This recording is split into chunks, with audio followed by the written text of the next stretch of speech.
Yes, we are live. So, hello, good morning, Chuck.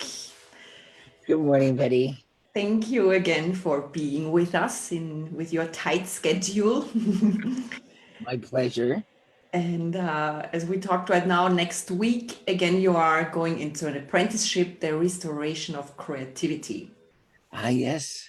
So, today we would like to talk about creativity. And I've been thinking about it a little bit, and what the question is, what means creativity in general? For me, it's creation. The word create is in it, which is kind of a female receiving inspiration and giving it outwards instead of a masculine doing. Plus, I have been creative in some parts of my life as well, and I always have seen people saying that they are absolutely not creative. So this seems for me like something a bit special, or that people are fearful towards creativity and do not see that they have this inside of them. And I have heard, I don't know if you agree, that aggression in a healed form goes into creativity, which Aggression in a healed form, being healed is going into creativity. The power of the aggression is going into creativity if you heal it. I've heard this some yeah, that's really true. It's like when you're attacking, basically everything else stops. Mm-hmm. But what a lot of people don't realize is if you're attacking someone, if you're judging someone, you've judged yourself first. Mm-hmm. You've attacked yourself first, and the flow stops. Mm-hmm. The flow is when you feel like your best self. Yes. You feel perky, ready to go. I got this. It just feels that good. But when you're angry, basically all your energy wants to control someone. Basically, that rings a bell. Yeah. Yeah. So it's like how to turn that around, Mm-hmm. because all anger is like it's like you're pointing your finger in the mirror, one finger out, one finger up, three fingers back. Yeah. And that stops the flow. Mm-hmm. So here's a prerequisite that's needed is the flow is stopped. Mm-hmm. And there's a few ways to get the flow going. One is forgiveness, one is gratitude, another one is love.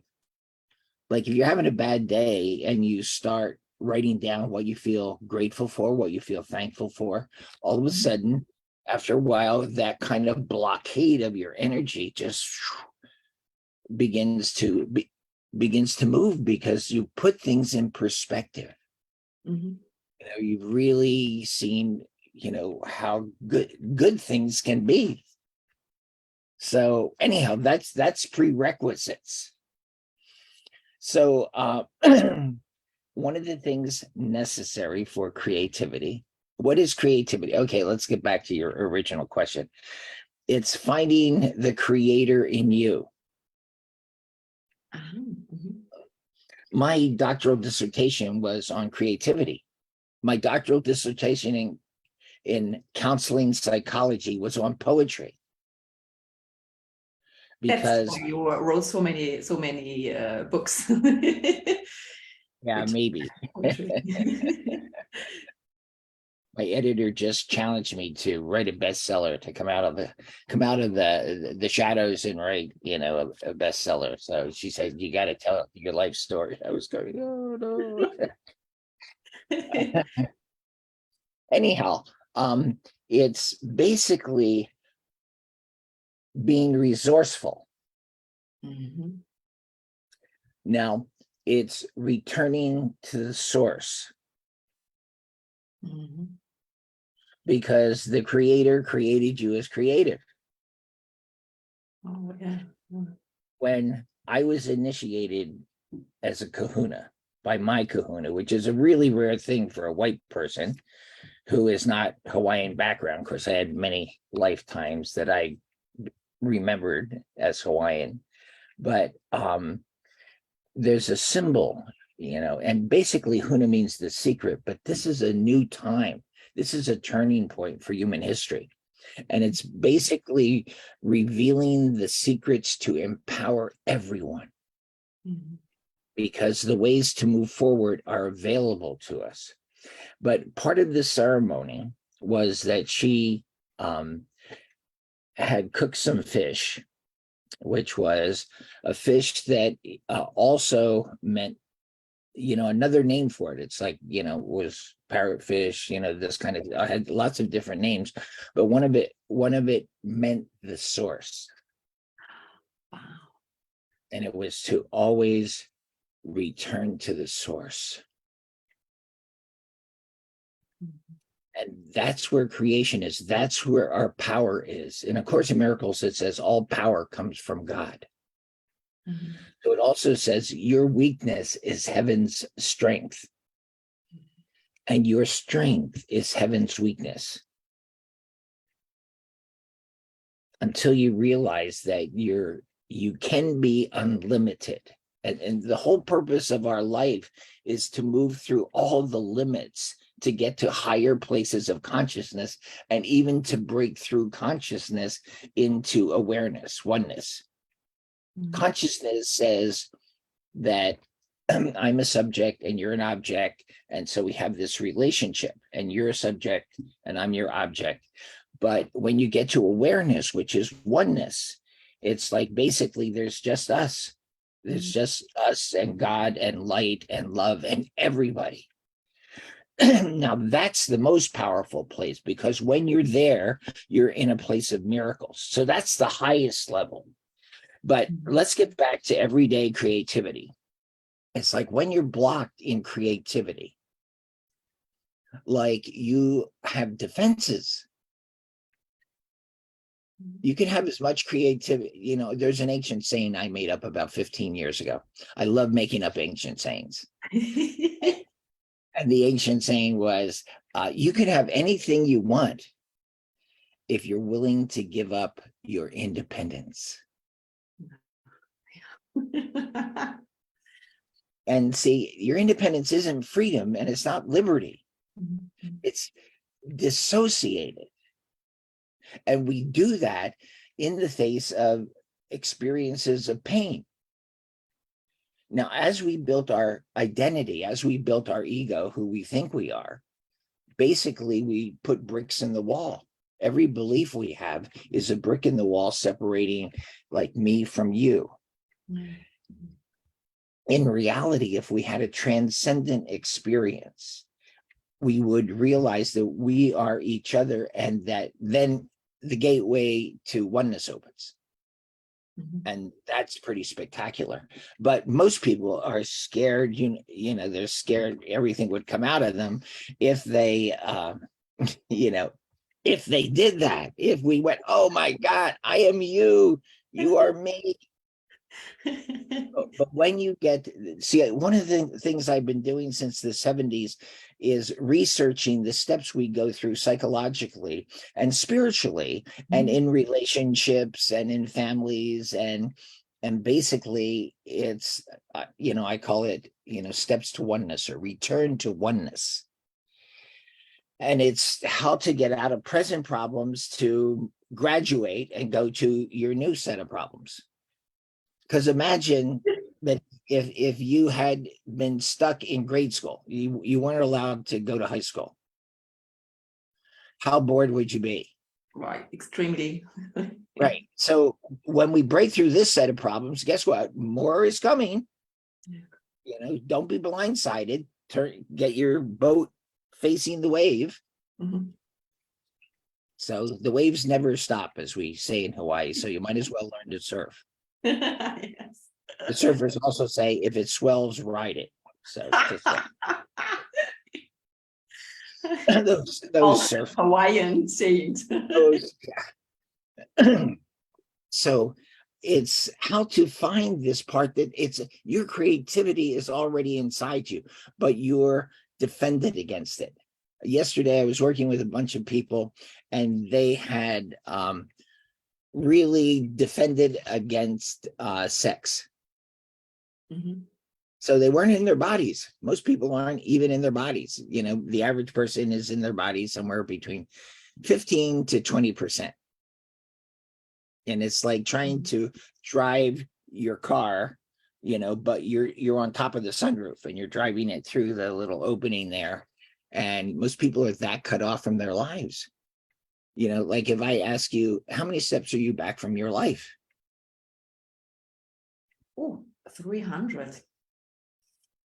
So that's easily solved. You could take a nice walk back and make contact with life. Mm. And then it feels juicy, and then you're in the flow. And we get knocked back from life out of painful experiences, things we feel we can't handle. But Betty, what experience did you feel you couldn't handle? Relationships comes up. Right. But how about you and Mother Mary, and you and Mary Magdalene, and you and Kuan Yin, and you and Krishna? Invincible. Right, right. And they're always available to us. You know, that's one of the things as I studied the growth in consciousness. You know, we're at first we're all dependent on what's going on around us. And then we get in so much sacrifice, or we get so hurt, we go, no more Ms. Nice Guy. You know, I'm going to do it my way finally. But you find that that doesn't make you happy, that actually it's a defense against all of the victim stuff we all had. And so then when you get courageous enough, you join people heart to heart, mind to mind. You know, your life is my life. Let me help. How can I help? You know, and we build the bonding, and with bonding there's love, there's intimacy, there's success with ease. So it's learning to take down all the bricks in the wall we built up for who we think we are. This is not who we are. Who we are is how we were created. We were created as love. We were created as light. We were created in innocence. And what God puts together, nobody can change except our ego and its arrogance that, oh, yeah, well, watch me. And it's separated. And when you separate from someone, there is extreme pain. And then you, like, let's imagine you got hurt in a relationship and you took 3 steps back. Well, guess what? Now you're trying to handle life. You're trying to lift up life from 3 steps back. Well, there goes your back. You know, because they say, lift with your thighs, the strongest part of your body. Keep your back straight and lift up. But if you're stretched out 3 steps, it feels like a strain. And some people are so withdrawn, they feel like they're helpless. They have an effect on no one. But everything we do has an effect on someone. Everything we think has an effect on someone because our minds are connected. So, I mean, that gives you a lot of power because you can change your mind and change the world. I remember back in the, I guess it was the very early 80s, 1980 or something. And I was staying with a friend in New England because I was doing a workshop there. And her daughter, had this experience with the boy next door, like they were playing doctor.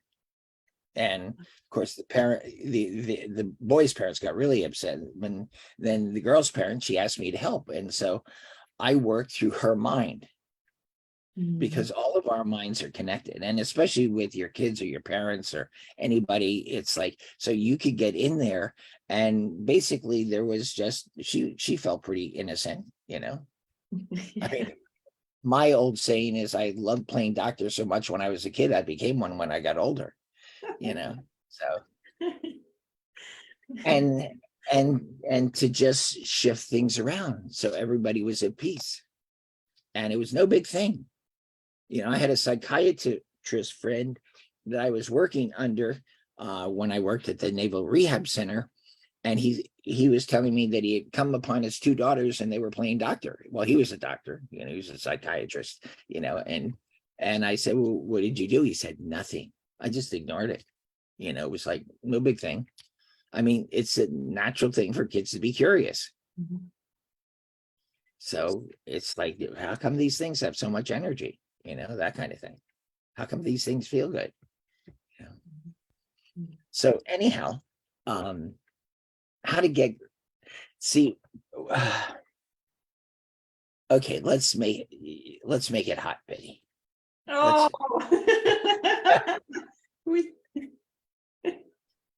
How many defenses do you have around your sexuality? 200. Yeah. Now, again, as I want to say, sex is no big thing. If you have a happy sex life, it's normal, it's natural, no big thing. But if you don't, it gets to be this really big thing. Now, you can dissociate that and pretend it doesn't matter. But how much does it matter, Betty? Very much. It matters. It matters. 100%. 100%. See, the thing about sex is that it's a reflection of life. And so what your sex life is like is how your life is like, is how your relationship is like. And you could change sex and it could change the whole thing.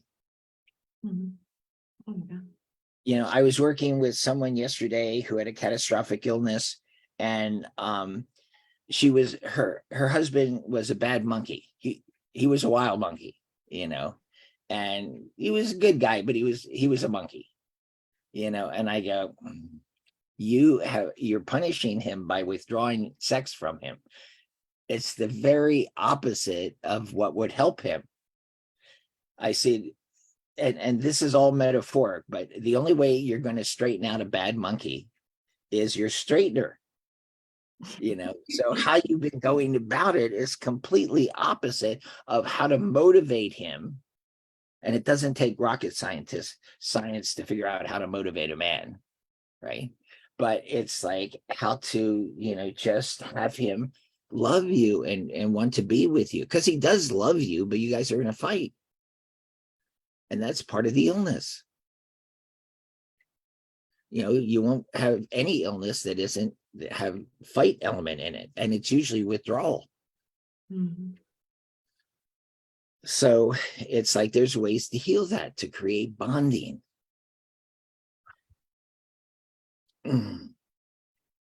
And so, and anything where you got defended against as a kid about sex, which is all misunderstandings.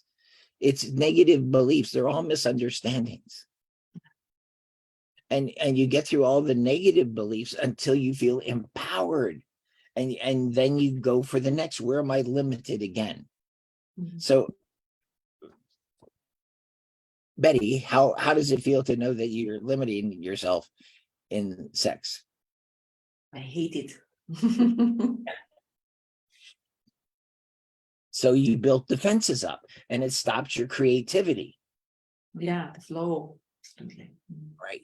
So the element of creativity, it's not something you do. It's something you receive. So when my editor challenged me to write this book, I went, okay, I took that in, I integrated that, but it's like, now I wait for the inspiration. Because if you try to do something without the inspiration, and creativity is kind of a flow of inspiration. So it's like when I start a book and go down a certain path, the toughest part's the beginning.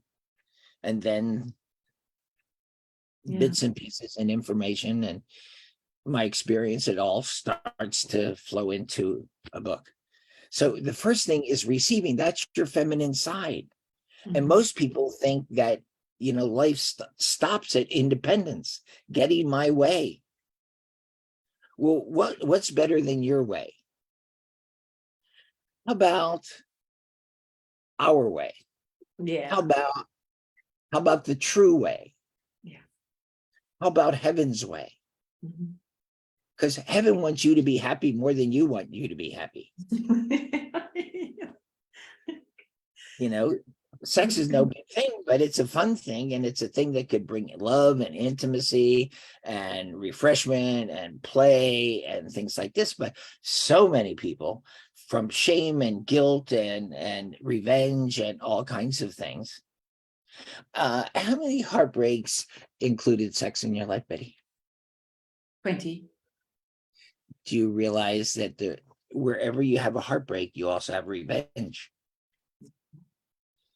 What do you think that does to your love life? Nothing good. Nothing good, right? And when sex is involved, then it's like, Betty, how many grievances do you have with sex? One comes up. What is it? Big You one. have, yeah, I get it's a big one. You like big ones.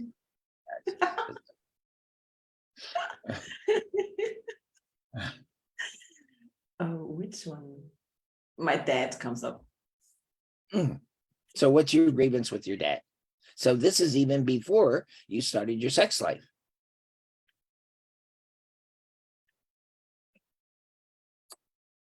It has to do with attention and with being together,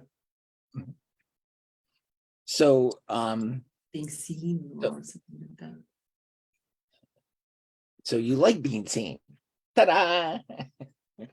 But now you have all these defenses against being seen, right? Yeah. And so if you forgave your father, so you wanted attention from him, how much did you get? 1% comes up. So how much attention do you give him now? 20. So you made some movement in that regard. All those years. All those years, yeah. But it's like what I know from being deep in people's minds for 53 years is that people are doing the best they can, given what happened, given their fears and their guilts and all that stuff. But I can tell you this with authority: any of those emotions, fear, guilt, revenge, hurt, whatever it is, it's not true. Yeah. And it holds you back and it makes your ego, but it doesn't make truth. Truth makes partnership. Truth makes freedom. Truth makes ease. Truth makes giving yourself fully. So what if you realize, how much stress was your father in when you were a girl? 800%. Yeah. So can you see why he didn't have much attention for you? Because he's like hanging on there. Mm-hmm. And knowing what was going on with him. Have you ever been 800% stressed? Maybe. How about 600? How about 600% stressed? Yeah. 500, yes. 500. Okay. How did that feel? Like, yeah, exactly. Wanting to leave my body. It's just craziness. Right. Can you imagine that that's what your father was going through? Yeah. Mm-hmm. And can you just go love him? Just go grab a leg. I love you, Daddy. Could you do that? Yeah. Because you were that bright light. You were the one that would make him remember Yeah, that it's all about love. Mm-hmm. Sweet. So now, what percentage of that grievance is left?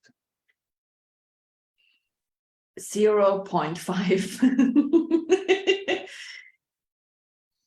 So how much do some of my trainers taught me this, my women trainers, about having a wide on. It's like a woman's way of having a hard on, having a wide on. I don't really understand this. What does it mean, having a hard on? A hard on, you ever see a man with a hard on? In your dreams all the time, right? Maybe I'm blocked. I don't understand what this expression. What is he talking about? Oh no, what is he always talking about? Yeah. Okay.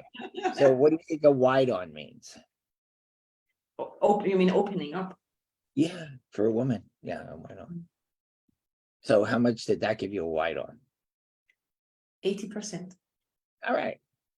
So, that energy's going, the flower opens and the little bees go, bzz, bzz, That's why I put on a flower shirt, yes. hey, bzz.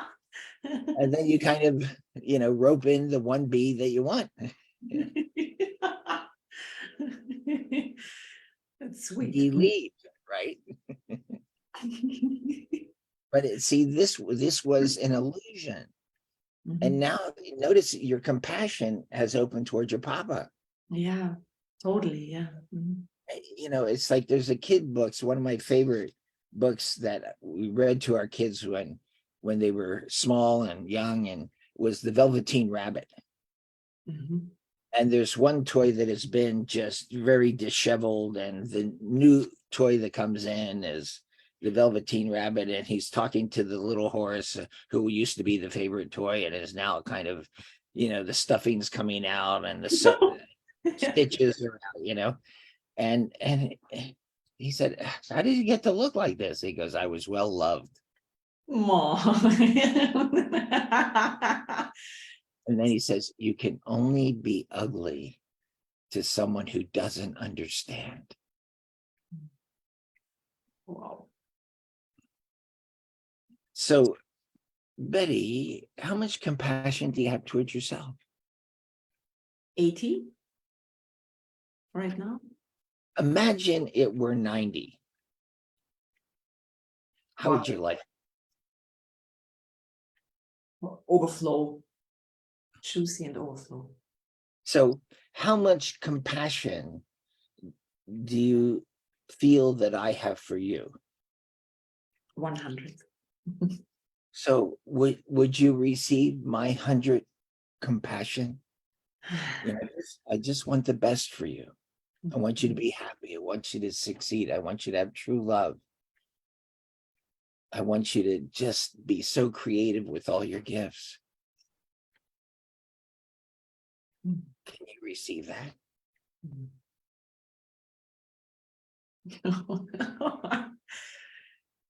Wow. Yeah, that's always there for you. And you can receive that, and that opens you to the source. And then you begin to hear the guidance. It's like the angels are singing. It's like there's a line in A Course in Miracles that says the voice for God, which is another name for the Holy Spirit or the Tao, the voice for God is as loud as you want to hear it. And we don't want to hear it because we're afraid it's going to tell us something that we don't want to hear. So we're, the voice is going always 24/7. And we're going la la la la la la la la la la la. And that voice has the answer. It has the answer for whatever problems that we're suffering. It wants us to remove limitations so that we are empowered. Because when we're empowered, we naturally want to empower others. And power and creativity, are very, they're very connected. But it's not domination. That's not power. That's fear. That's weakness. You have to prove something. But real power wants to help everybody else. I got it. Let's share it. Let's be happy together. Let's be empowered, because when you do that, people move up to your level and you feel understood. So many people in the last 2 weeks have told me how they just never felt understood. I remember one time back in the early 90s, I said to my mom, I said, Mom, I feel like you never really understood me. And she goes, yeah, you were such a monkey. No, she didn't say that. She said, yeah, sorry about that, son. Oh. To 2 years later, I came back and apologized to her for not understanding her. Because if you feel your partner doesn't understand you, you don't understand them. If you feel your parents didn't understand you, you didn't understand them. And when you understand someone, not just an intellectual thing, but when you understand someone, you rebond with them. Yeah. And bonding makes things easy. We built our ego through breaking bonding. And that separation is where pain comes from. You know, when I wrote my book, Healing Comes from the Heart, it was all about what creates physical pain and illness, and what creates, basically it's what creates any problem. Because when you have separation, you got a problem. You also have now a split mind, because you want the goal of love and success, right? Everybody wants love and success, creativity, but you want independence more. And we're back to that ancient saying, you could have anything you want if you're willing to give up your independence. Betty, how many defenses have you set up around your sexuality? 200. Yeah, 200 defenses. What man is going to be able to get through 200 defenses to get to home base? Yeah. None. Right. But who's in charge of your defenses? Me. Yeah. So actually, sexuality and creativity are tied really close together. Mm-hmm. So basically, if you got creative sexually, if you got open to receiving divine inspiration, which is always being given, but we're in such control. So when you have control around sexuality, it's the worst troll of all. Oh. And that's because you're afraid. What are you afraid would happen if you were wide open? Dissolving. The whole point in life is dissolving. Yeah. Because when and the ego say you'll die. No, your ego would die. And there would be, okay, it's like sometimes people are really frightened to move forward because they're going to lose something. The only thing you're really going to lose is your ego. And there'll be less of you and there'll be more of heaven. When you take some of those bricks out of the wall, like some of those negative beliefs, which are self-attack. Yeah. It looks, every person you blame, this grievance with your father. Mm-hmm. Okay, so let's say it started as 100%, but in that you separated from your dad because he didn't meet your needs. But maybe you have the gift to meet his needs and your needs at the same time by helping. That's the power of true helping. To help your papa. And the families we picked show how much challenge we want, because our family is the blueprint for our purpose. And some of us who have impossible families, basically we didn't get out of the starting gate with our purpose. But it seems like we have this impossible purpose. So we create some kind of trauma to hide. And if, we were at a kind of turning point and we couldn't go on any further the way it was, we could go into creativity and gifts, or we can go into wounds and smallness, which gives us control because we're so frightened of our purpose that we can't do it. Well, that we play small, we hide, we limit ourselves. We were created limitless. How many of us know it? Some of us know it up here, but when we start knowing it down here in our heart, that's the area of transformation. Mhm. And when you can do it for yourself, always the hardest case, then you can help other people. As I cleared stuff in my life, it's like then I had, this is how I could get other people out of this pain. Mhm. Because I couldn't stand the pain I was in as a kid, watching my parents suffer that much, watching all our family. So I vowed I was going to do anything I could to get people out of pain. But the toughest case was right here. I had to get through my illusions, my broken hearts, my shattered dreams. Mhm. But once I did, like I had the illusion of feeling unwanted. That's a really big one. Because if you feel like your own parents don't want you, or your own mother doesn't want you, or your own father doesn't want you, who do you think's going to want you? Yeah, no one. I was a young doctor. I was, about 80 pounds lighter, quite athletic, but I couldn't understand why, why aren't my relationships working out, until I got that original belief that I wasn't wanted by my mother. And when I cleared that up, nobody has been able to prove that they were unwanted, because it's an illusion. It's a mistake. I worked with a woman 1980, what was it? 1987 in Tokyo. Long training, 17-day training.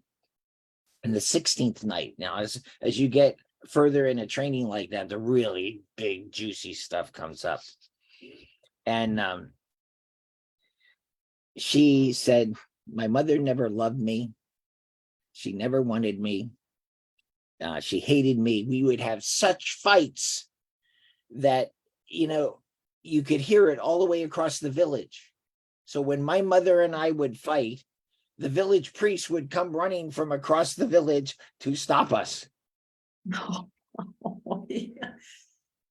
And she said, my mother hated me, and, better if I didn't have a mother. So I said, I'll make you bet. I'll make you bet that in 10 minutes I can get you through this. Now that was kind of ballsy, but all of a sudden I had that feeling that I sometimes get, like, you got this, Chuck. Okay, I got this. So I made her that bet. 10 minutes later, she was laughing. And part of it was that she was, she had to tell me the story. So the reason she felt unwanted is she was in a war zone. Okay, she was in Europe and she was in a war zone, and her father had been killed 2 months before. And her mother was pregnant. So her mother thought, we're not going to survive. If I'm going to survive, it's either me or the baby, because it's, there's just bullets overhead and everything else. So she began jumping off of chairs to have an abortion, and that didn't work. So she stuck darning needles up her vagina to try to abort the baby. That didn't work. Then she drank lye, deeply poisonous, and that didn't work. So she said, my mother didn't want me. I said, well, let's do a little experiment. Let's pretend, just to humor me, that your mother was resourceful. Now, I know she wasn't. We know the condition, but let's just pretend. She's at peace. She's resourceful. She's confident. She's happy. And she's not in a war zone. How does she want this baby? Oh, really want this baby. It's that aspect of love between me and my husband who's gone, the love of my life. And I said, so it's like when all that was going on, did you personalize that? Did you think it was your mother didn't want you, or what was going on with her was so dire that she wanted to run? She said, oh, it was what was going on with her. And I said, okay, now let's imagine that this fight, and she said, it took, my labor lasted 4 days. Oh, wow. I said, you were already in a fight with your mother. And I said, okay, so let's imagine that that was a game, a sports game. What's the score? How many points do you have? How many points does your mother have? She said, oh, it's 100-1 in my favor. And that's when she started laughing. She looked back on her life and she saw the whole thing was just this big power struggle that began with a misunderstanding at 2 months in the womb. Now, 2 months, you're either learning love or you're learning sacrifice. So every year is significant in that sense. So I said, was it that your mother rejected you, or she was scared silly? Yeah. Or did you reject your mother? She says, oh, it was me that didn't want my mother. You can't feel unwanted unless you're the one who doesn't want someone or something. You can't feel rejected unless you're rejecting. Those are emotional impossibilities. For you astrology buffs, I grew up with no water in my chart. Lots of fire, lots of earth, lots of air, but no water. And my uncle did my first chart when I was 21. He goes, hey, you have no water in your chart. That symbolizes emotion. I said, what? I said, I am so emotional. I said, he says, no. It's not that you don't have water inside you. It's not that you don't have water in your chart. You have no control over it. It was so true. That rings a bell. So I had to learn how to get myself out of hell. Because it's your emotions that make your hells. And to realize the illusion of emotions that are actually hiding gifts. So every trauma, the extent of the trauma hides the extent of the gift. And if you can get down to that level, if you can get down to the forgiveness or self-forgiveness that brings back your innocence, you're free.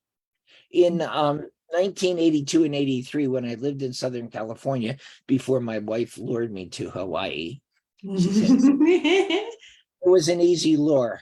It's like I taught at a holistic health institute there.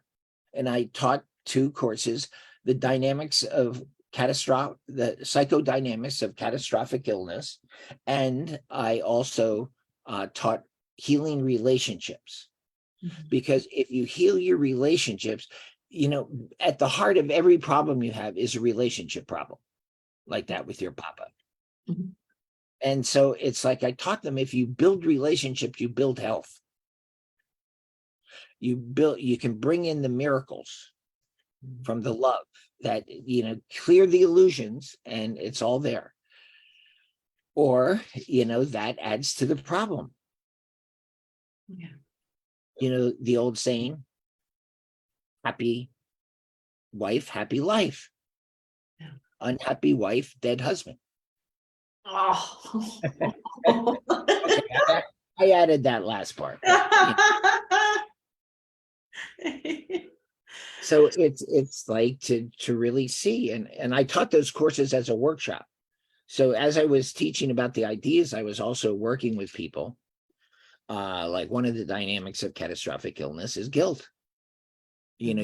All your blame hides your guilt. All your judgment hides your guilt. The ego is so sneaky. It's fighting for its survival. But if you melt away, there would be Betty Heaven. Sweet. That's even better than Betty Hawaii. So I got to Hawaii. Now I'm heading toward heaven. How do you How do you get toward oneness? You remove the limitations. So you receive, it's all, in A Course in Miracles, there's a line that says, God is that which gives all to all. Betty, how much are you letting yourself receive divine love? 20. 20. And as you receive divine love, self-love grows. That's why all of the mystics just want to hang out with God. Because he knows what you need. You don't have to tell him. But you hang out with God and that self-love, and you begin to see eventually all of the high enlightened beings say, all of a sudden, as the walls melt, you realize, I am as I was created. And in the Course, it says, this is what saves you. And it saves the world too, because then you're limitless. You are as God created you. You are his child eternally. And then you begin to realize, as those who've reached the furthest point, I am God. Yeah. And, Christ was able to do miracles because he realized his holiness. Your holiness is unlimited, but that's where you realize oneness. My holiness blesses the world, as it says in the Course. My holiness envelops the world. There's nothing your holiness could not do. But, we have so many limitations. We haven't gotten to that point. You get to a shamanic level and you have spurts of your mind power that can change the physical laws. But you get to your spirit and it's always a sure thing.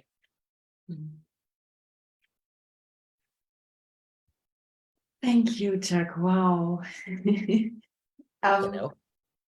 Heaven wants you to realize you're a creator. So you're creating with the creator. You're his child. You're working together with your, Viva il Papa. Yeah. Sweet.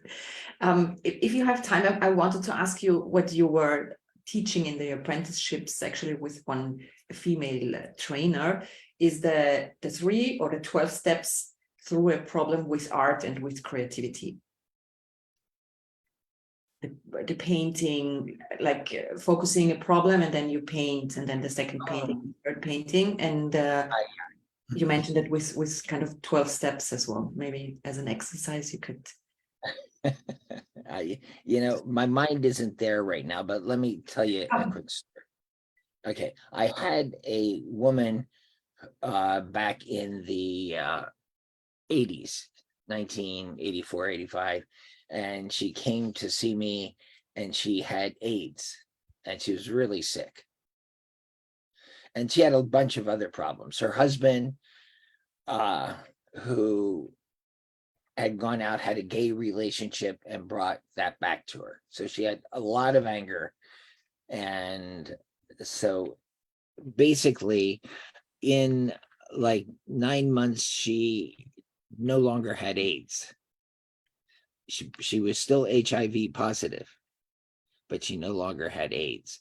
And she went from the office pariah, everybody, the office scapegoat, to being the office manager. Wow. And it was just, she began to heal this. And she was an artist, an aspiring artist. And so I would have her do a painting of the problem. And you don't have to have any art skills to do this. I mean, I started doing this when I was working with the Marines, and we'd take crayons and I have them crayon the problem. And then I'd have them crayon the breakthrough. And then I'd have them crayon the final result. And it began to move their minds, because it was something that a Marine wouldn't be playing with crayons, since he was a little kid. Yeah. So anyhow, she began painting these paintings, and she would bring them to me. The problem, breakthrough, and the final resolution. And she began moving herself out of her illness. In a year's time, she let go of that job, I mean, nobody would have lunch with her at first, till the point where everybody wanted to have lunch with her, till the high boss demanded that she have lunch with him, until he had her running the place. But a year later, she left it for her dream job, which was being an art curator at a store that sold art, including some of her own. Wow. Wow. So it's just, that big. Yeah. Thank you. Wow. And we got to a point of her being independent and her being healthy. But she didn't want to go back into relationships. She was like, I'm finished with that. That's over. So Yeah. but hopefully now she's found a partner, Mhm. somebody to have that companionship with. Yeah. So, I mean, it's like you can keep growing. I mean, a relationship is a workshop, and you paid the price. You might as well take the workshop. Yes. And it shows you, your partner will show you all the stuff you had hidden away that you pretend is not me. That's not me. So that as you get further, you begin to realize those opposites, which created the fire and the attraction at the beginning, and then created all the fights. But you can realize, oh, this is a big split in my soul, and I can integrate these to reach a new level of wholeness and the next step. And then we'll see what's in the way next, because you judge those parts of yourself. It's part of the mirror. But it's you. You can change your mind and change your relationship. Thank you so much, Chuck. It's really stunning as always. And well, some of us will see you next Monday in the apprenticeship, the restoration of creativity. So far, thank you so much. Are you coming, Betty? No, I can't. No, The next one in winter. But I would love to. It's the theme, creativity, totally. Yeah. It's like it could be creative in every area, in your relationships, in your romance, in sex, in art, and you break through these blocks in your mind, and you have more natural gifts and ability. And it's fun. It's like I love writing because I get into this zone, where it's like I could just, the thoughts come to me. I learn stuff as I'm writing, just like I learned stuff in workshops and in private sessions, because the problem presented is like, it's their problem, but it's my subconscious or unconscious. So let's find a way through together, partners. Yes. Okay, Betty. Thank you. Love you. Thank you, Chuck.